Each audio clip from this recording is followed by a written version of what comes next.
Hello everyone, कैसे हैं आप सभी। मेरा नाम है गुलजार और आज से हम लोग शुरू करने जा रहे हैं क्लास 12th की हिस्ट्री। अब क्लास 12th में टोटल 3 बुक हैं हिस्ट्री की, जिसमें पहली बुक है एशियंट हिस्ट्री, दूसरी है मिडिएवल और तीसरी है मॉडर्न हिस्ट्री के बारे में। तो हम जो शुरू कर रहे हैं वो सबसे पहले एशियंट हिस्ट्री पढ़ेंगे। बुक का नाम है themes in Indian history part 1, ठीक है, जिसका जो चैप्टर 1 है ब्रिक्स, बीट्स एंड बोन्स, ये हम पढ़ने वाले हैं। ब्रिक्स यानी कि ईंटें, बीट्स जो है इनको हिंदी में बोलते हैं मन के, ये मोती टाइप के होते हैं जिनसे ज्वेलरी वगैरह बनाई जाती है, ठीक है, और बोन्स यानी कि हड्डियां। अब इन सभी को हमें किसके रेफरेंस में पढ़ना है? हड़प्पन सिविलाइजेशन के रेफरेंस में पढ़ना है, यानी कि मेन टॉपिक तो हमारा हड़प्पन सिविलाइजेशन ही है, ठीक है।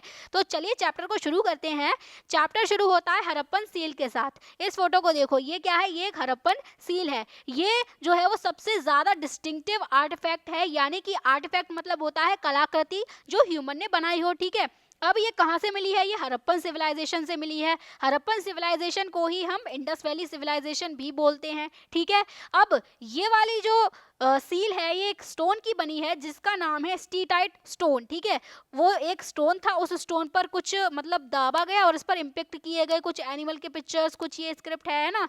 और इस सील पर जो है कुछ एनिमल के मोटिव्स हैं, यानी कि एनिमल के फिगर्स। ये एनिमल बना हुआ है कुछ बुल टाइप का, या इसको वन हॉर्न राइनोसोरस भी बोला जाता है, ठीक है। और इस पर कुछ ऐसे साइंस बने हुए हैं, ऐसी स्क्रिप्ट के जिसको आज तक नहीं समझा जा सका है, अनडेसिफर्ड है, यानी कि नहीं समझी जा सकी है। अब जो साइंस बने हुए हैं कुछ इस टाइप के साइन बने हैं। ये मछली टाइप की दिख रही है, राइट। ये कुछ यू शेप का बना है, कुछ डंडे से बने हुए हैं। तो ये हम आज तक नहीं समझ पाए इन साइंस को। अब ये जो साइंस है ये कौन सी स्क्रिप्ट है ये भी हमें नहीं पता, ठीक है। स्क्रिप्ट क्या होता है? स्क्रिप्ट एक सिस्टम होता है राइटिंग का। जैसे देवनागरी स्क्रिप्ट होती है जिसमें हिंदी लिखी जाती है, इंग्लिश एक लैंग्वेज है और वो रोमन स्क्रिप्ट में लिखी जाती है, ठीक है। तो स्क्रिप्ट का सिंपल सा मतलब क्या है कि ये राइटिंग का एक सिस्टम है, ठीक है। क्लियर? अब हड़प्पन लोगों की लाइफ्स के बारे में हम बहुत कुछ जानते हैं, ठीक है, जो वहाँ पर रहते थे। अब हम कैसे जानते हैं उनकी लाइफ के बारे में? वो लोग तो है नहीं, वो लोग नहीं है, लेकिन उनकी चीज़ें तो हैं। वो बहुत कुछ छोड़ गए हैं, जैसे कि उनके घर, उनके बर्तन, उनके ऑर्नामेंट्स, उनके टूल्स। और ये जो सील देखी थी इस टाइप की है ना, ये ऐसी सील्स भी हैं, बहुत सारी सील्स हैं। इन अदर वर्ड्स हम इनको आर्कियोलॉजिकल एविडेंस भी बोल सकते हैं। आर्कियोलॉजिकल एविडेंस यानी कि जो भी चीज़ें फिजिकल रूप में मिली हुई हों, जैसे कि ये सारे जो थे, ठीक है, कोई भी लिटरेरी सोर्स नहीं है, यानी कि कोई किताब वगैरह नहीं है, वो लिटरेरी एविडेंस हो जाता है। लेकिन आर्कियोलॉजिकल मतलब जो भी फिजिकल चीजें होती हैं, ठीक है, डन। अब हम ये देखते हैं कि हम हड़प्पन सिविलाइजेशन के बारे में क्या जानते हैं और हम इसके बारे में कैसे जान सकते हैं।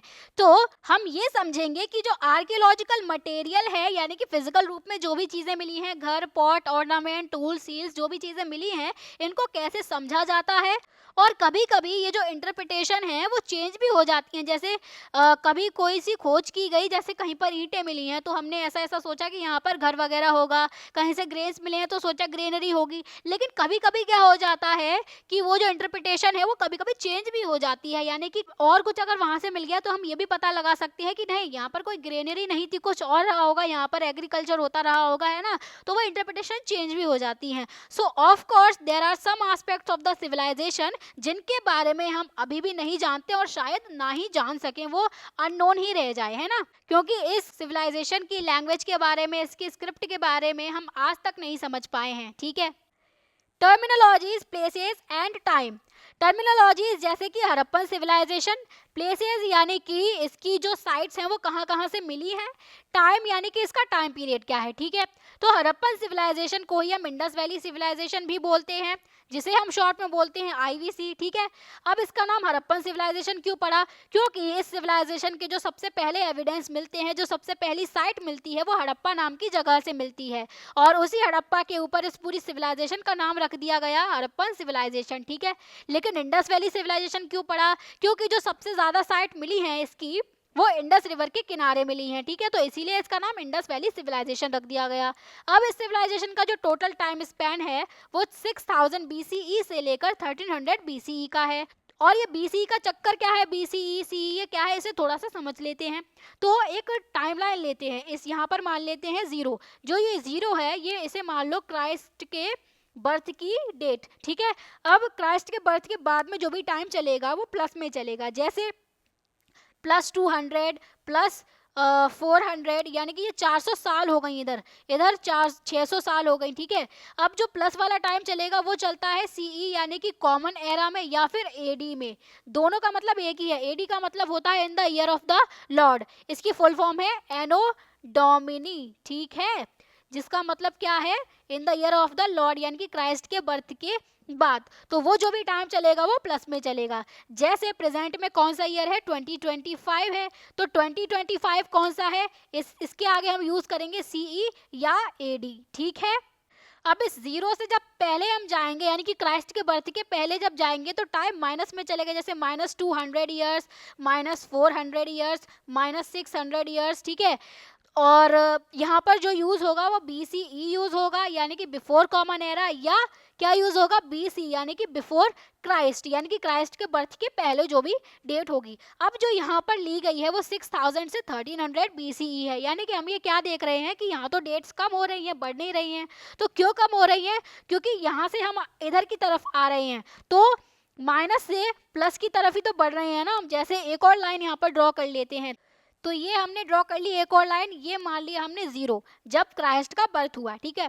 इससे पहले जाओ, तो जैसे यहाँ पर मान लो ये 1100 क्या है, ये BCE है, बिफोर कॉमन एरा, ये है 1300 BCE, ठीक है। और इसी तरीके से जाते जाते यहाँ पर हम आ गए 6000 BCE में, ठीक है। अब हम इस सिविलाइजेशन का टाइम पीरियड बता रहे हैं 6000 से 1300। तो यहाँ से जब ये सिविलाइजेशन पहले थी तो यहाँ पर थी ना, जैसे जैसे टाइम बढ़ेगा तो यहीं तो आएगी 1300 पर, अगर और आगे चलती तो यहाँ पर भी आती, 0 पर भी आती अगर आगे चलती रहती तो, ठीक है। हम पीछे से, यानी कि ये माइनस ही तो है, ये हालांकि है सब माइनस ही, यहाँ पर प्लस आएगा, लेकिन फिर भी ज़्यादा माइनस से हम कम माइनस की तरफ ही तो बढ़ रहे हैं। 6000 से जब हम कम की तरफ आएंगे तो 6000 से धीरे धीरे कम करके ये 1300 BCE तो होगा। 6000 से अगर हम 7000 BC करेंगे तो क्या होगा, यहाँ से हम और पीछे जा रहे हैं, 6000 से और पीछे जा रहे हैं, ठीक है। लेकिन अगर ये 6000 क्या होता, ये AD होता, और ये 7000 AD होता, तो ये प्लस में होगा, क्योंकि यहाँ पर टाइम बढ़ रहा है, ठीक है। ये क्राइस्ट के बर्थ के बाद वाली डेट है, लेकिन ये जो डेट है ये क्राइस्ट के बर्थ के पहले वाली डेट है, इसीलिए यहाँ पर जो नंबर्स हैं वो कम हो रहे हैं, लेकिन गिनती वही है, सालें उतनी ही हैं, ठीक है। क्लियर हो गया ना। अब इस सिविलाइजेशन को हमने 3 फेजेस में डिवाइड कर लिया, अर्ली फेज, अर्बन फेज और एक डिक्लाइन वाला फेज या लेट हड़प्पन, ठीक है। अर्ली फेज को हमने बोला अर्ली हड़प्पन, जिसका टाइम पीरियड है 6000 BCE से लेकर 2600 BCE, ठीक है। BCE का कॉन्सेप्ट समझ में आ गया ना, 6000 से हम आगे जा रहे हैं, इसीलिए ये डेट जो है वो कम हुई है, और यहाँ पर BCE लगा हुआ है इसीलिए डेट कम हुई है, ठीक है। तो जो अर्ली हड़प्पन वाला जो फेज है ये फॉर्मेटिव फेज है, यानी कि स्टार्टिंग का फेज है इस सिविलाइजेशन का। उसके बाद में 2600 BCE से 1900 BCE का जो टाइम पीरियड है वो है अर्बन फेज, जिसे हमने बोला मेच्योर हड़प्पन, ठीक है। ये जो फेज था ये सबसे ज़्यादा प्रॉस्पेरस फेज था, यानी कि सबसे ज़्यादा डेवलपमेंट इसी फेज में होता है, ठीक है। इस सिविलाइजेशन का जो डिक्लाइन है वो लगभग 1900 BCE के बाद से शुरू हो जाता है, जब मेच्योर हड़प्पन फेज खत्म हो जाता है, ठीक है।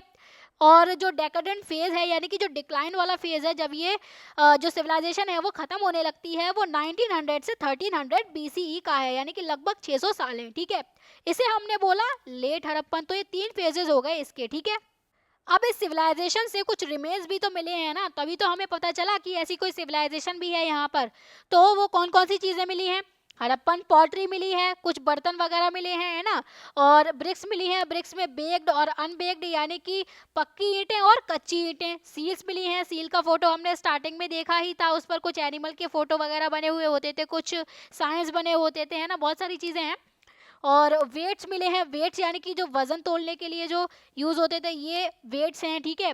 बीट्स मिले हैं, बीट्स जो हैं वो इस टाइप के होते हैं, मोती जैसे, इस तरीके से राउंड जैसी इनकी शेप होती है, और साइड से इनको छोड़ा जाता है ताकि यहाँ से धागा डाला जा सके और एक माला बनाई जा सके, ज्वेलरी वगैरह बनाई जा सके। हर किसी में ये छूटा हुआ है, यहाँ से छूटा हुआ है ना, इसमें भी है। तो अलग अलग शेप के बीट्स भी मिले हैं, कॉपर और ब्रॉन्ज के आर्टिकल्स भी मिले हैं बहुत सारे।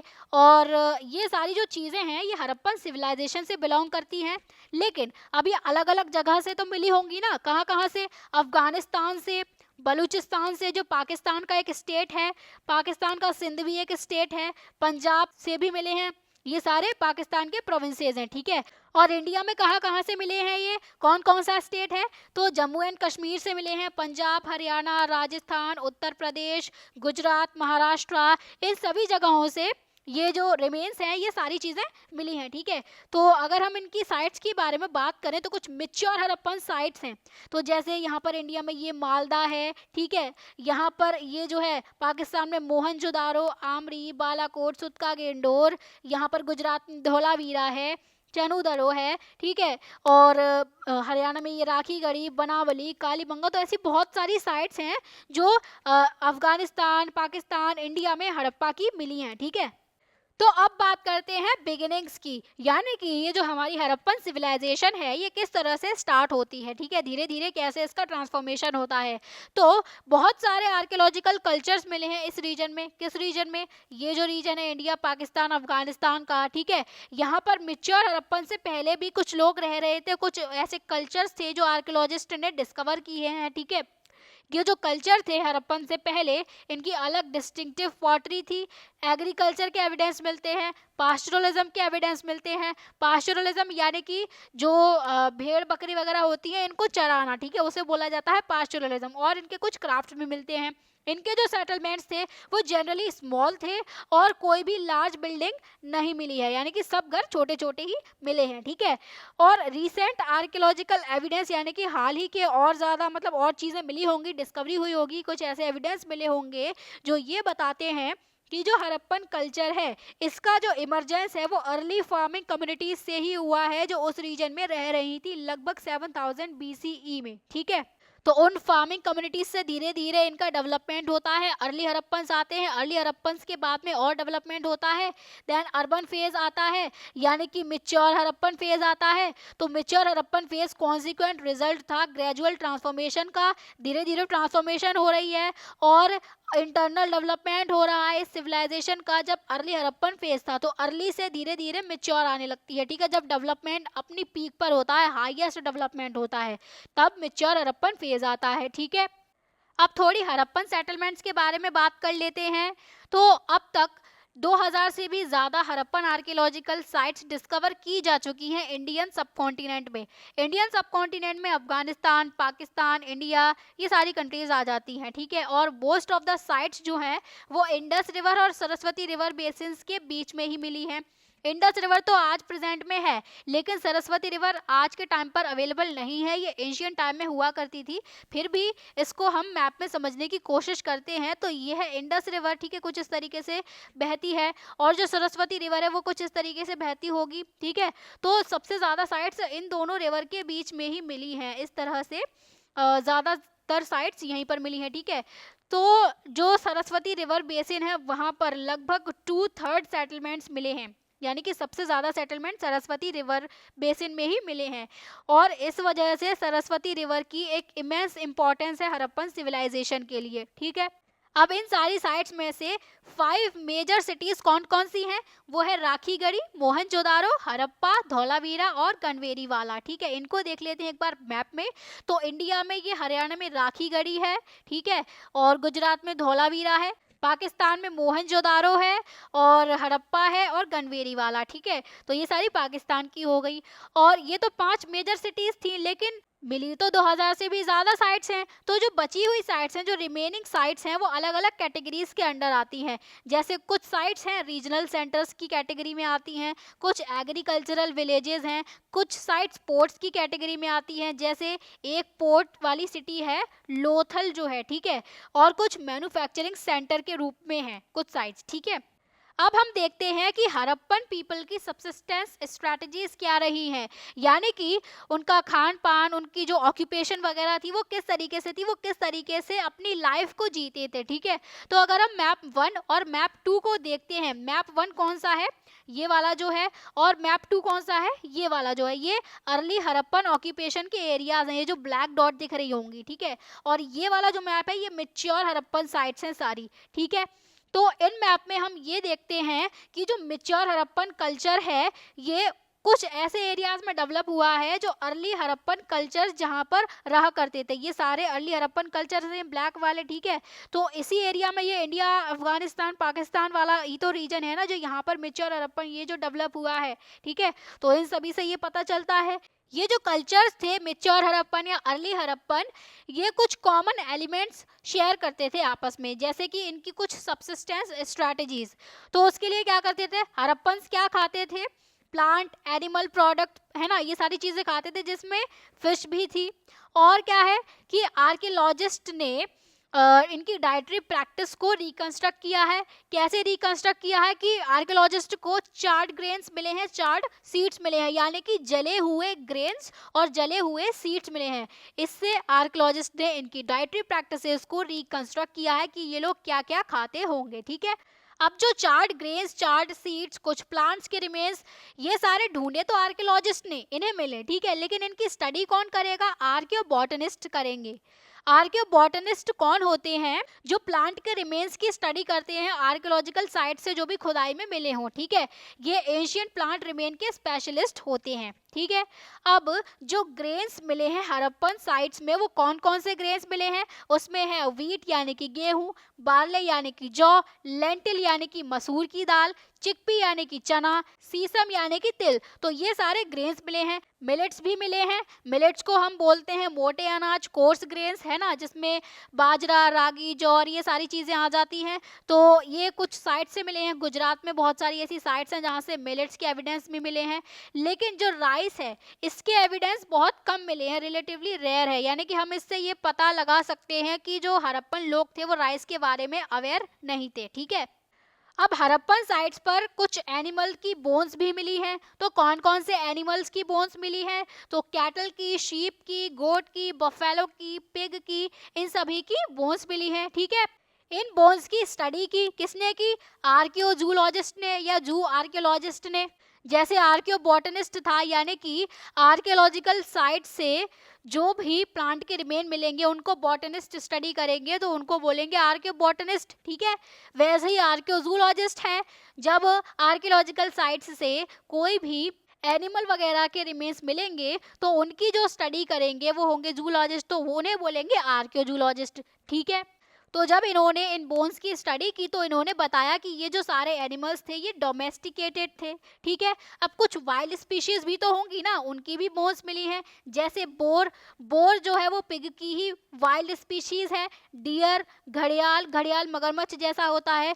तो मगरमच्छ का लेकिन मुंह जो है यहाँ से चौड़ा होता है और यहाँ पर इसके इस तरीके से दांत होते हैं, ठीक है। लेकिन घड़ियाल का मुंह कैसा होता है, ये आगे से बिल्कुल चोंच जैसी होती है, बिल्कुल पतली सी, और यहाँ पर इसके दांत होते हैं, ठीक है।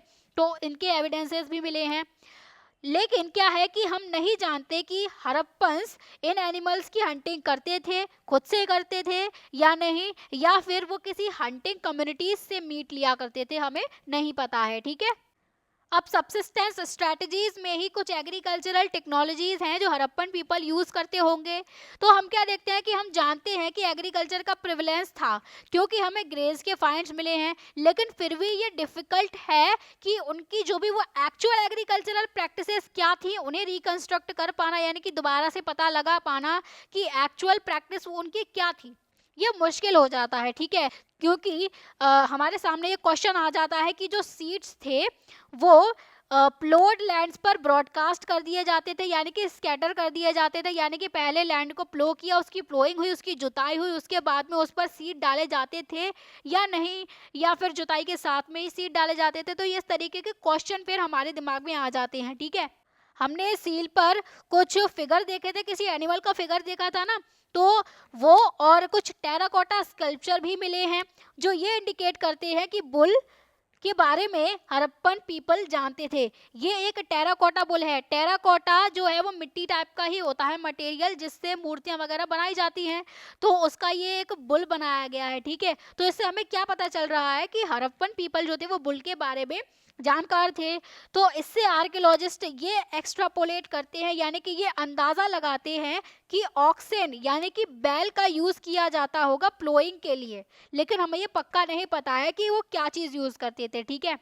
और इसके साथ ही साथ एक टेराकोटा मॉडल मिला है प्लो का, यानी कि हल का एक टेराकोटा वाला खिलौना मिला है। ठीक है, वो कहाँ से मिला है? वो चोलिस्तान में कुछ साइट से मिला है। चोलिस्तान पाकिस्तान का डेजर्ट एरिया है और इंडिया में हरियाणा स्टेट के बनावली में मिला है टेराकोटा मॉडल एक प्लो का। ठीक है, और आर्कियोलॉजिस्ट को एक प्लॉट फील्ड का यानी कि जुते हुए खेत का एविडेंस भी मिला है कालीबंगा में, राजस्थान में जो साइट है। ठीक है, ये जो प्लॉट फील्ड है ये अर्ली हड़प्पन लेवल से एसोसिएटेड है। अब इस फील्ड में दो सेट थे फरो के जो एक दूसरे को राइट एंगल पर क्रॉस कर रहे थे, यानी कि एक ग्रिड टाइप का स्ट्रक्चर बना रहे थे। जैसे एक फील्ड देखी होगी, खेत देखा होगा, जिसमें इस तरह से खांचे बना दिए जाते हैं और यहाँ पर क्रॉप ग्रो की जाती है ना।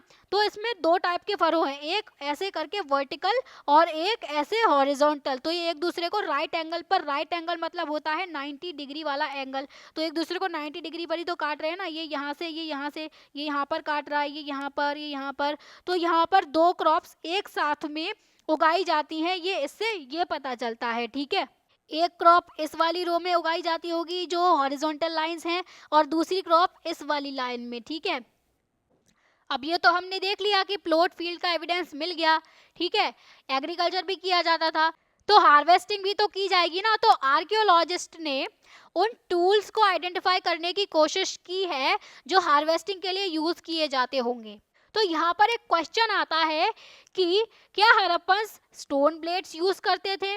वो स्टोन ब्लेड्स वुडन हैंडल्स में लगा दिए जाते थे, जैसे ये एक स्टोन ब्लेड बना लिया। ठीक है, ये एक लकड़ी का हैंडल हो गया, इसमें ये लगा लिया, तो इस तरीके से एक टूल बन गया स्टोन का। या फिर वो मेटल टूल्स यूज करते थे? यहाँ पर एक क्वेश्चन आ जाता है, क्योंकि हड़प्पन टाइम पीरियड में मेटल भी था। कौन सा मेटल? जो ब्रॉन्ज मेटल है, और कॉपर के बारे में भी वो जानते थे। तो ये जो टूल्स हैं ये कॉपर टूल्स हैं, कॉपर के बने हुए, ये भी एविडेंस वहां से मिला है। तो हम कंफ्यूजन में है कि वो कौन से टूल्स यूज करते होंगे। Most Harappan sites semi arid lands में लोकेटेड हैं। सेमी एरिड का मतलब होता है जहां पर रेनफॉल जो है वो 25 से 50 सेंटीमीटर के बीच में होती है पूरे साल। ठीक है, तो वो एरिया होता है सेमी एरिड, यानी कि यहाँ पर जो रेनफॉल है वो कम होती है। तो जब रेनफॉल नहीं होगी तो इरिगेशन करना पड़ेगा, है ना, एग्रीकल्चर के लिए। तो कैनाल्स के ट्रेसेस भी मिले हैं। कहाँ कहाँ पर मिले हैं? शॉर्टगई में मिले हैं, अफगानिस्तान से। अफगानिस्तान की एक साइट है हड़प्पन साइट शॉर्टगई, वहां से कैनाल के एविडेंस मिले हैं, लेकिन पंजाब और सिंध में नहीं मिले हैं। ठीक है, ऐसा भी पॉसिबल है कि जो एंशियंट कैनाल्स हैं उनमें सिल्टिंग हो गई हो, सिल्ट यानी कि गाद भर गई हो।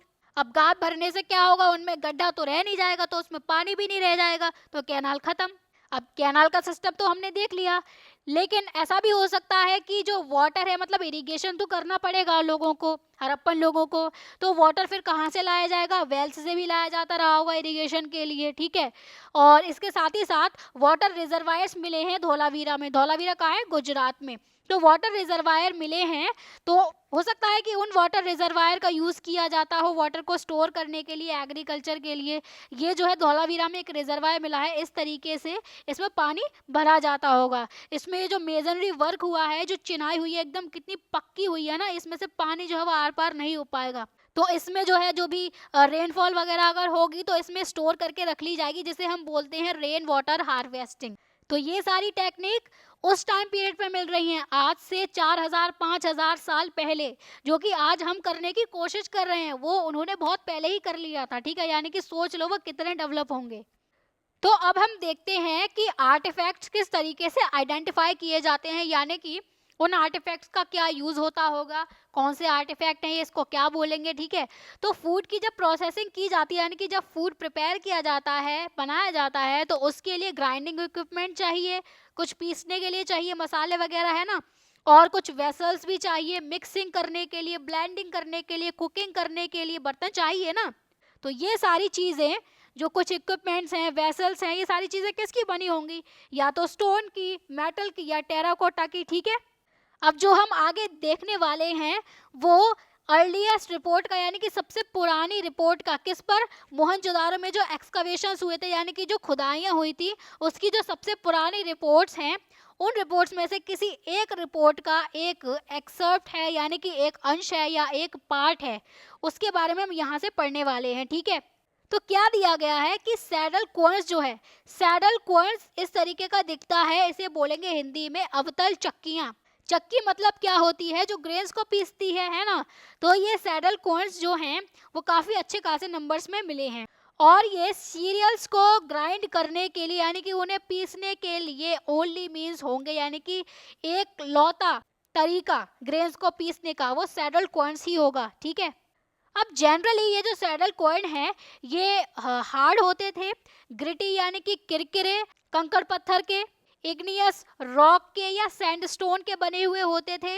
इग्नियस रॉक होती है जो आग्नेय चट्टान होती है, जिसे ज्योग्राफी में पढ़ा होगा आपने, ठीक है। सैंडस्टोन यानी कि बलुआ पत्थर। तो इन चीज़ों का ये जो सैडल कॉइन है ये बना होता था, एंड मोस्टली ये हार्ड यूसेज के लिए ही यूज किया जाता था, ठीक है। इन सैडल कॉइन के जो बेसेस हैं वो कैसे है, ये कॉन्वेक्स है। कॉन्वेक्स का मतलब होता है इस टाइप की जो शेप जो नीचे से अंदर की तरफ घुसी हुई हो, ठीक है। तो इसकी शेप देखो, ये यहाँ से ऐसी तो है, कॉन्वेक्स ही तो है। तो इसकी जो शेप है इससे हमें ये क्या पता चलता है कि इनको अर्थ में यानी कि जमीन में या मड में या मिट्टी में इनको जमा कर रखा जाता होगा, फंसा कर, जिससे इनकी रॉकिंग यानी कि इनका हिलना रोका जा सके और आसानी से इसमें जो भी ग्रेन्स है उन्हें पीसा जा सके, राइट।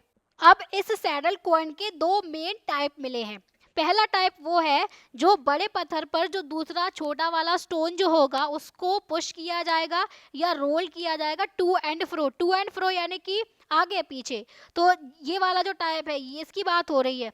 ये बड़ा पत्थर है, ठीक है, इसके ऊपर ये जो छोटा पत्थर है इसको इधर आगे और पीछे इस तरीके से इसको रोल किया जाएगा, ठीक है।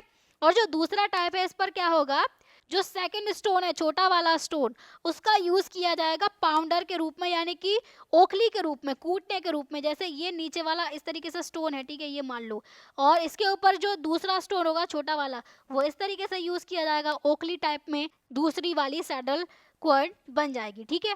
तो इवेंचुअली एक लार्ज कैविटी, कैविटी का मतलब होता है गुफा, ठीक है। गुफा तो गुफा जैसा ही तो बन रहा है ना, इसके अंदर ओखली देखी होगी, उसके अंदर कैसा होता है, नीचे गड्ढा होता है बहुत बड़ा, ठीक है। तो एक लार्ज कैविटी बनती है नेदर स्टोन में यानी कि नीचे वाले स्टोन में। नीचे वाला स्टोन मीन्स ये वाला जो है, ठीक है। तो ये दो मेन टाइप हो गए। अब जो पहला वाला टाइप हमने देखा था ये वाला जो है, ठीक है, ये जो है वो प्रोबेबली सोलली ग्रेन्स के लिए ही यूज किया जाता होगा। सोलली यानी कि ओनली सिर्फ ग्रेन्स के लिए यूज किया जाएगा, ग्रेन्स को पीसने के लिए। और जो सेकंड टाइप देखा इसका, उसका यूज कैसे होता होगा, हर्ब्स यानी कि जड़ी बूटियां, स्पाइसेस यानी कि मसाले, उनको कूटने के लिए, पाउंडिंग करने के लिए उन्हें कूटा जाएगा करीज बनाने के लिए, ठीक है। तो सेकंड वाला टाइप करीज के लिए यूज होता था, पाउंडिंग के लिए यूज होता था। In fact stones of this latter type, जो सेकंड टाइप है ओखली वाला, ठीक है, उसको करी स्टोन्स बोल दिया। किसने बोला है, जो अर्नेस्ट मैके हैं उनके वर्कमैन ने, उनके जो भी काम करने वाले हैं उन्होंने उसे करी स्टोन बोल दिया।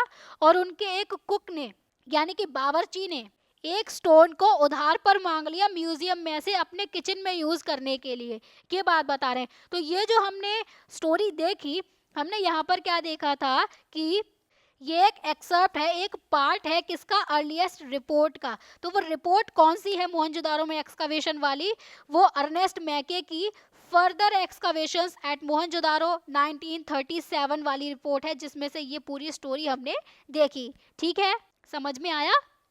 तो इसी के साथ में करते हैं वीडियो को समाप्त, और अगली वीडियो में हम पढ़ेंगे मोहनजोदारो के बारे में, उसकी एक डिटेल स्टडी करेंगे। सो मिलते हैं अगली वीडियो में, तब तक के लिए bye bye, take care and keep learning.